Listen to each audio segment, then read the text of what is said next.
Hello, everybody, and welcome back to the Bundesliga Fantasy Show. We are here back for the first time this year in 2026. So, Happy New Year to everyone.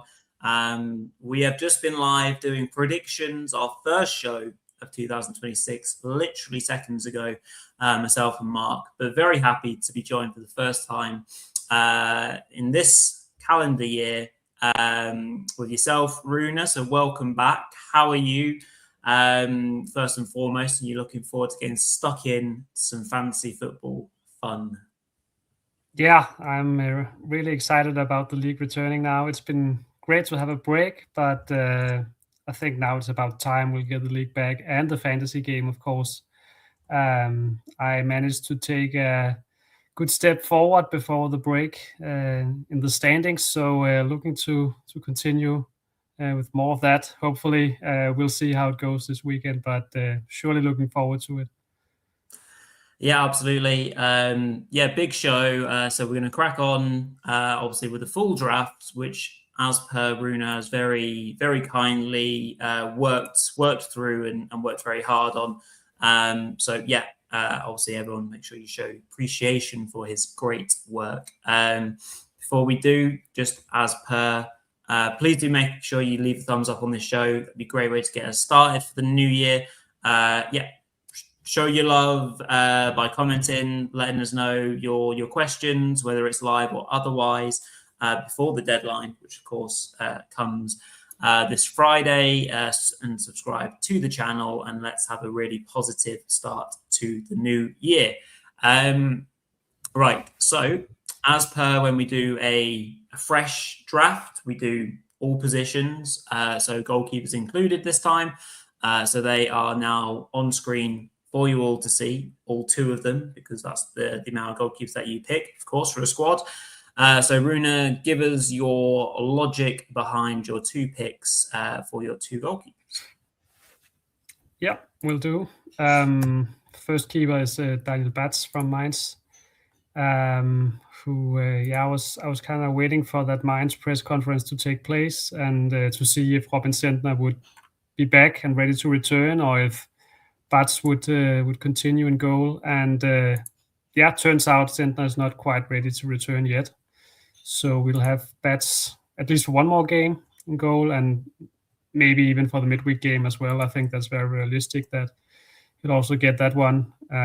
Potentially maybe even a third game, but we'll see. Sentner is back in training, but still not fit enough to start. And also, Batz did really well towards the end of last year. Got a lot of points fantasy-wise as well. Really strong, budget-friendly option for the start of the game. And maybe you'll need to take him out in a few weeks, but I think that's okay if you can have a goalkeeper starting for Mainz at that price. And also, Mainz have a quite good schedule from the start of the year. So, a great option for the price. And then as my second goalkeeper, I've gone with Gian Ramage from Heidenheim, who's another affordable starting goalkeeper. I think a lot of people went with him from the start of the game, from the start of the season. And he actually, he had a really solid start to the season, then had a slight dip in form, I guess you could say, towards the end, where some of the other budget keepers were outperforming him fantasy-wise, such as Backhouse, for example. So he'd be my alternative. But I think what I like about Ramage fantasy-wise is I actually rate him as a goalkeeper. I think he's a quite solid goalkeeper. I've watched him play a lot in Denmark as well for FC Copenhagen. And I think he has a lot of potential. And also, if you're playing for Heidenheim, you get to make a lot of saves. That's part of the job. And that will happen as well with Ramage in the coming games. And they actually have a quite good schedule. Could be a few tight games starting off against Köln this week. Could go both ways, I think, at the same time. So a player that should get to make saves on a consistent basis, and that's what gives you the points in goal. As I said, Backhouse is a great alternative from Werder. He's a bit of a doubt this week, so that kind of settled it for me at least for the moment with Ramage. They cost just about the same, so that's a tough choice, I think. But if Backhouse is a doubt, then that settles it for me. But let's see. So he'll be my alternative in that price region. And then just an honorable mention, Kamil Grabara from Wolfsburg. If you want to invest a lot in the goalkeeper position, he's been performing really solidly fantasy-wise, and especially he's had some big hauls, I guess you could say. 300 points from a single game, 400 points from a single game at times. So he's that sort of keeper, and he's playing Bayern this week. Yes. Which, I mean, as we've talked about so many times, could go both ways. He'll surely get some minus points from conceding some goals, but also it's a game that should give him a lot of saves, which is what you get the points from. So a lot of potential there for Grabara if you're willing to invest and take a bit of a chance on a quite expensive goalkeeper. Yeah, lovely stuff. Well worked through there. I think the big options, as you've well described, Rune. Just a couple of nice comments to pick up from Confucian Brewer. Let's start the Bundesliga. Yeah, good to see you, lads. Thank you for tuning in. And a nice comment as well here from JC saying, great work, Rune, on the draft. Thank you all for those lovely comments. Right, well, we'll just get straight into the more nitty-gritty stuff. So defenders, midfielders and strikers. Now, the 5 picks for defenders for this draft is on screen for you all to work your way through. But of course, Rune, as per, you're going to walk us through your 5 picks. Yep, and starting off with the only real budget pick I have at the back, Leopold Kjærfeldt from Union Berlin. Had a really strong finish to last year. Got 3 200 plus point returns in a row towards the end of 25. And also, as we saw, he finished the year on penalty duty for Union. Scored a brace against Bayern in the cup. Also missed one against Wolfsburg afterwards, but I think he should keep his spot kick duties, and that surely adds to his appeal. That's always a plus to have a defender on penalties. In addition to that, Union have a few favorable fixtures coming up against Mainz and Augsburg. So I think he's a great option in that sort of budget category at the back. And then I've gone with Mio Muheim from HSV. He may play for Hamburg, but still ranks among the top performing defenders in the game. He's averaged around 200 points, and his floor is really high thanks to his duel winning ability, and also at the same time he's really involved in HSV's passing and attacking play.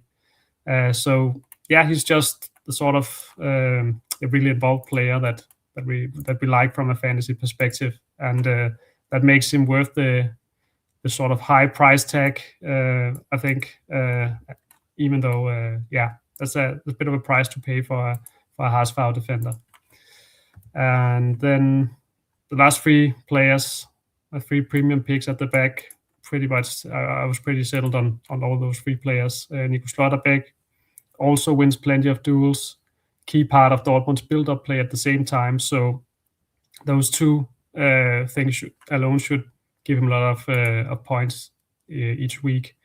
Doesn't just make short passes either. He delivers long balls as well. So gets a lot of points from passes. Really consistent performer at the back with a high ceiling too. And the same with Raum. Had a great end to last year as well. Got more than 200 points in 5 of his last 6 matches.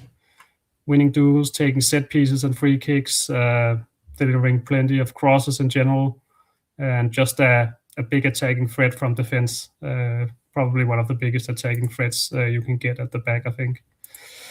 And then, Grimaldo, who kept letting us down towards the end of last year. Or Kasper Hjulmand maybe did. Could have shared a bit more info with us every week. Not a lot of info on the injury that he was clearly nursing, and turns out he really needed a break. But now he's had that break, So can't see why he shouldn't be fit and ready to play from the start of the new year. Unless we hear something about the injury still causing him problems, which I don't think we will, then I think he should be nailed on, especially with the even more advanced role he's been playing since Hjulmand took over, almost an attacking midfielder, free kick specialist, of course. So clearly offers the highest attacking upside of any defender in the game, and therefore he's a must-have for me at the back. He is, yeah. I think he'll be, a game that they'll want and need him in, because obviously involved in that top spiel, which looks to be a really interesting game on Saturday versus Stuttgart. Speaking of the VfB, good question in here in regards to one of the premium assets that VfB hold, especially from a defensive point of view, is Maxi Mittelstädt. Whether to keep or drop this weekend. Obviously, it's a tricky game, but a tricky game for both sides. I think they'll match up quite well. Me and Mark were kind of just, regaling about those previous games that Stuttgart and Leverkusen had over the last few seasons, and some absolute thrillers, weren't there?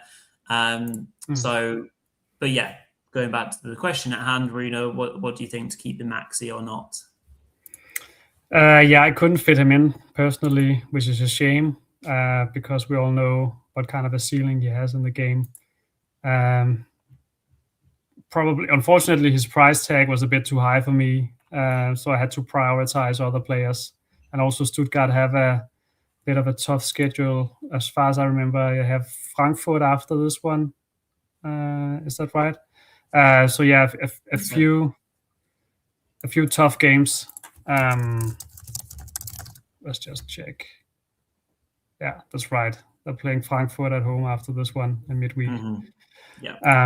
So also, keeping that in mind, I think he's probably a bit too expensive for me. But with that said, definitely a player worth keeping an eye on. And when Stuttgart have a few easier games coming up, could be worth investing in again. Yeah, absolutely. Another good question here on new transfers. Must admit, some of these have slipped under the radar. I've seen them come in, but I don't know lots about the players. Rune, obviously being close to the beat, have you seen much about whether, the new signings for Köln and Pauli are going to get immediate starts, and therefore being able to make maybe quick impacts on fantasy football teams? I don't think they will. Not from what I can see. Köln played a friendly against Lugano, I think, the other day, and Kwasniok, their coach, said after that game that most of the team that played there started the first half is expected to start against Heidenheim as well. He's only expecting to make a few changes from that team, and then you just have to guess which changes he'll make. But anyway, if you look at that lineup, the team that played the first half there, I think that should be most of the starting lineup against Heidenheim for you there, with just a few changes. Yep, lovely stuff. Hopefully that helps. And so we will gladly move the show on and start going through some midfielder picks. So again, they're on screen for you all. So again, if you think of any questions now in regards to midfielders or even strikers, don't hesitate. We take them all. We like to answer every single question we can, whether you think it's simple or complex. Do pop them in to the live chat. Rune, go ahead and walk us through those 5 midfielders as well. My first pick is Johan Mansambi from Freiburg, who was one of the players that I really benefited from having towards the end of last year. A really consistent performer in midfield. Rarely gets below 180 points. At least that was how the year ended for him. Just so consistent. Probably because he's both involved defensively and offensively. both winning duels and making passes, setting up shots, and taking shots himself, even scoring goals sometimes. So I think for the price, he's one of the best picks in that price bracket. And then moving on to a favorite of mine, Nadim Amiri from Mainz, who's been playing an interesting new role since Urs Fischer took over, playing more as a second striker. And it's quite interesting from a fantasy perspective because it slightly reduces his involvement, build-up play, but at the same time, it increases his chances of getting into shooting positions and taking shots, and his chances of scoring. So yeah, I think it's interesting to see him in a more attacking role, and could potentially benefit from it, I think, fantasy-wise. And again, Mainz have a really good schedule too, and he's on penalties and free kicks. So surely looks like a great pick.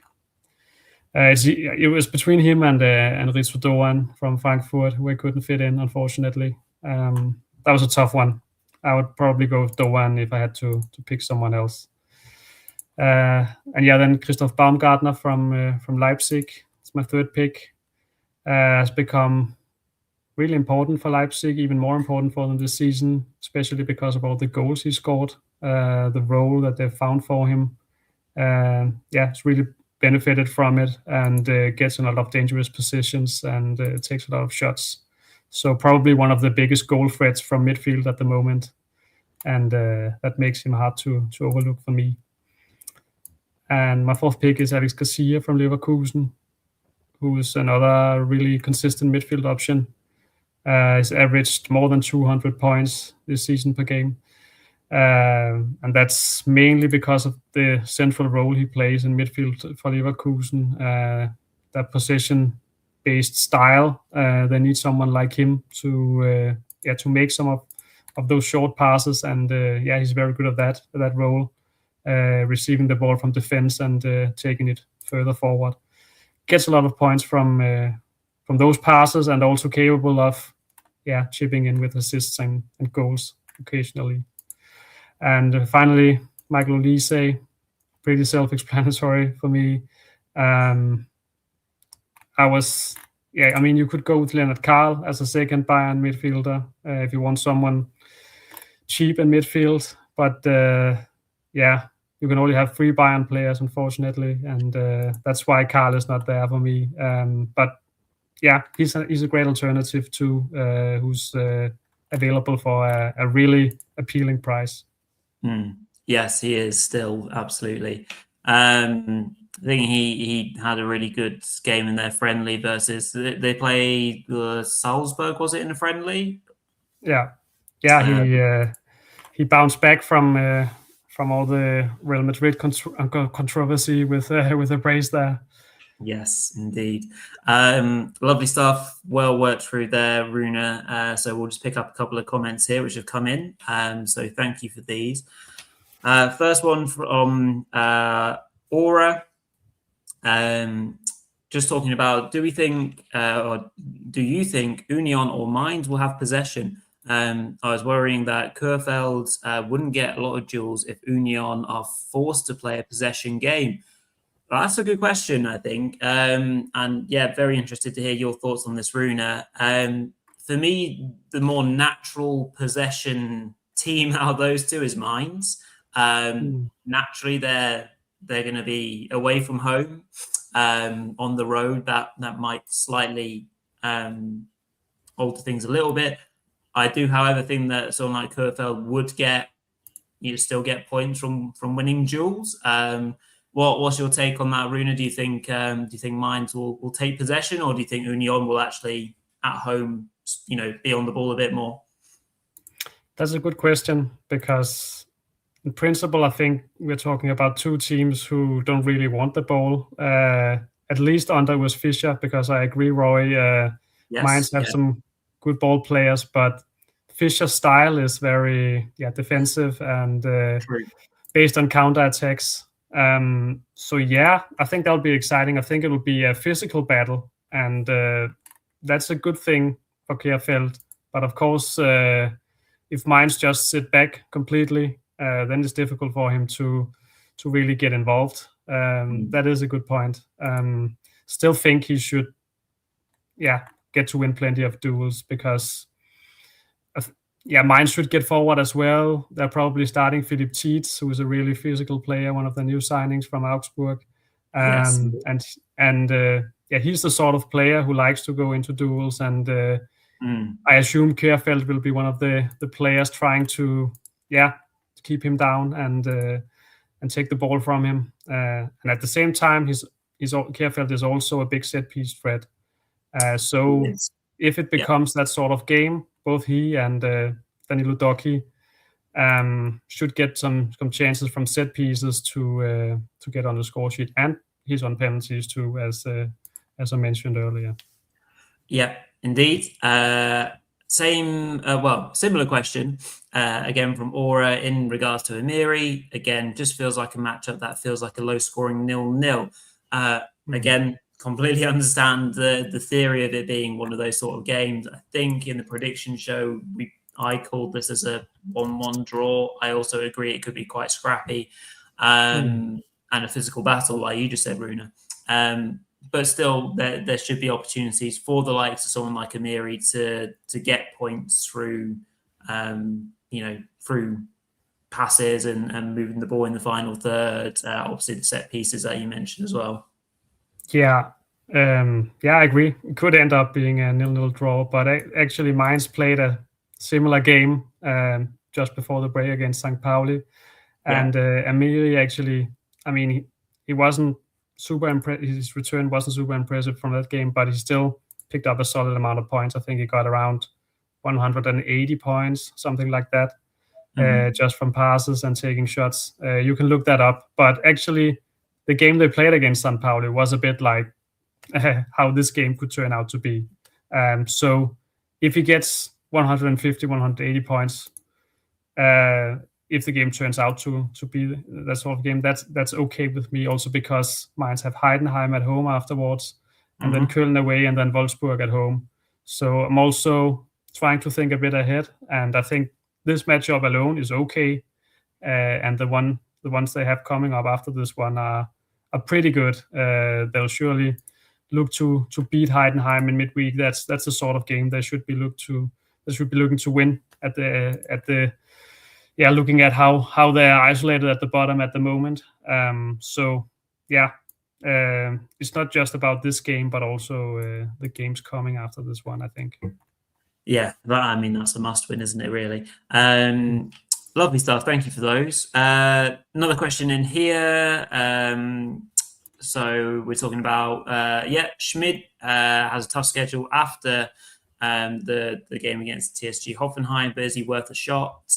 Looking at their run of fixtures, Rune, we always talk about if there's a Werder player to include, he's going to be one of them because he's so involved. He has great quality in the final third, that explosive power, being able to dribble with the ball really well. But I can't, new year and all, fresh starts. But Werder, they haven't impressed, and that is not an impressive looking run of form in terms of the games that they have to play. No, yeah, you said it, Roy. Yeah, I agree. And also, his price is quite high, actually. So if you look at the alternatives you could get for that sort of fee, I'd prefer one of them, especially given Werder's tough fixtures. But again, he's been a solid performer pretty much all season fantasy-wise, and one of the better players. So when the fixtures get a bit easier, a little further down the road, then I think he's worth looking at again. Absolutely. Lovely stuff. One more question here from Lawrence. Thank you for this, especially after tuning in, getting in from work, which is even better commitment. So thank you for watching. Are Köln midfielders a decent budget option, low key? So the likes of Elmala or even Kaminski, maybe. I know they're facing Bayern next week, but with Heidenheim this week, I am tempted. Rune, two players that have been standout for Köln. all the way through the season so far. Some potential low-key options there perhaps to bring into teams. Yeah, at least Kaminsky, I think, is a good option for this week because of the game they're playing. It's a decent fixture. Elmala didn't play the first half of the game I talked about earlier, the friendly. So maybe that's a sign he'll be on the bench again because he was benched just before the break as well. So he's not a nailed-on starter for Köln at the moment, despite the impressive performances he's been putting in. He's not a definite starter, unlike Kaminsky. So that's why if I had to choose between those two, I think Kaminsky is a solid option. He's a certain starter, and for the matchup, I think could be worth a 1 week punt. But then you have to take him out for the Bayern game, of course. Yes, indeed.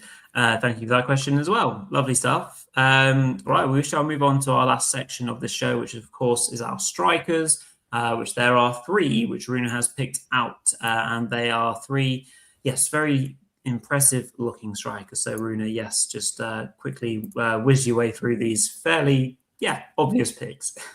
Yeah, that's some trio, huh? But I mean, Patrick Schick is not even that expensive at the moment. Costs just about 10 million, and I think for that price he represents excellent value. He's been involved in 8 goals in 12 Bundesliga games this season, 6 goals and 2 assists, and remains the main man up front for Leverkusen, the guy they're relying on to score the majority of the goals. Kofane is away at the AFCON still at the moment, so he should even see increased minutes from the start of the year. So just overall, I think he's a really solid pick for the price. He is one of the few players that could, in principle, score a hat trick or score a brace on a regular basis. That wouldn't surprise you to see Schick score a brace at times and maybe even a hat trick if it's a favorable fixture. And those kind of players obviously are good to have in your team, even if he doesn't score every time. He is capable of stepping up, like he did in the Heidenheim game, for example, where I think Leverkusen won 6-0, if I remember correctly, and he scored 2 goals before the break early in the season. So that's the sort of stuff that he's capable of. Yeah, and then I just had to go with Diaz and Kane. I've realized that probably need to have Diaz at the moment. He's really justified his price tag, I think, and also he's starting almost every game for Bayern, which shouldn't be underestimated. One of the attacking players that you actually know will start almost every time. Just doesn't seem to get tired very easily, also of course very involved. He has 1 goal involvement per game in the Bundesliga on average this season, which is pretty insane. Takes a lot of shots and gets a lot of points, even if he doesn't score, just because of his involvement. So and Kane obviously pretty self-explanatory. Also capable of scoring hat tricks like Schick, but even more likely to do it, of course, way more likely to. And also more involved in Bayern's passing play this season that we've ever seen previously. So also gets point from that side of the game, making passes, which is also a plus. So not much to say about Kane. Just needs to be there. Indeed. Thank you for those 3, Rune. Excellent strikers and options for this week. So we will just finish up tonight with a couple more questions. If you want to get any more in, just try and sneak them in before we finish up. First one in here from JC. Diaz is a great option. Any other forwards such as Diamand or Tabakovic? Dioman still at AFCON. So Tabakovic or any others, Rune, that come to mind? Yeah, Tabakovic is a great pick for the price, I think. If you want a more budget-friendly option up front, I think he's a good shout. Guirassy, you could still try Guirassy. Maybe the break has been a good thing for him as well, and he'll come back with exactly. And Dortmund's schedule is quite good. They have Frankfurt coming up. That's a bit of a tough one, but then again, Frankfurt have conceded plenty of goals this season. And then Dortmund have Werder and Pauli afterwards, as far as I remember. So he has a good schedule. Romelu from Leipzig, who's back playing up front for them again, the Brazilian striker who was very impressive before getting injured. Also a really good option, I think. Yeah, absolutely. Thank you for that question, JC. Couple more in here, which is brilliant. So another one from Confucian Brewer. Are Romelu or Uzun worth a try? Been playing without Kane because I like punishment. Other options up front, and then adding in maybe Harder from RB as well. I guess it's just the state of play with both of those players in terms of their return to fitness, Rune. So how are they both standing after their respective injuries? Yeah, that's a good question. With Romelu, don't really know if he needs some time to get back to his best. Definitely a good matchup against St. Pauli and then Freiburg afterwards. So those two games are quite good. Maybe it's a good idea to wait and see how he does this weekend before investing. And with Uzun, hasn't been playing up to his best, I think, since returning from that injury. And also it's a bit of a tough fixture against Dortmund, who usually quite solid at the back. So probably wouldn't go for him. Yeah, no, absolutely. Thank you again for that question. Lawrence saying, thanks for all the help, guys. Great to be back again and all the best for 2026. Thank you very much. We wish you luck as well for this weekend and, of course, the rest of the year. A question here from FC Star Fox, which is a brilliant YouTube name or username. That really takes me back to my childhood playing Star Fox. What a brilliant game that is. Don't know if you've ever heard of it, Rune. No, I haven't. I remember Crash Bandicoot, but okay. Star Fox. Yeah. Star Fox is epic. Brilliant game. Try that. Anyway, trip down memory lane. Mentioning Guirassy, so worth it as a third forward alongside Diaz and Kane. Two tasty home fixtures coming up with Werder and St. Pauli. So yeah, just as you said, Guirassy always worth a punt. We know his quality, but we also know he's not been himself this season. But yeah, New Year's are fresh, time to rest and reflect on things. I guess things like the blow of not being able to qualify for the World Cup and all these kind of things associated may have hit him harder than people realized. So yeah, just as you said, I guess definitely an option for people. It's a gamble, but we all know what he's capable of. And yes, they have those two really appealing home fixtures coming up. So definitely could pay off. And he is even a differential these days. His price is quite low at the moment as well because it's dropped. So might be a good time to picking up and could pay off. Brilliant stuff. Thank you for that comment and making me go down memory lane. I might have to pick up and play Star Fox tonight. Who knows?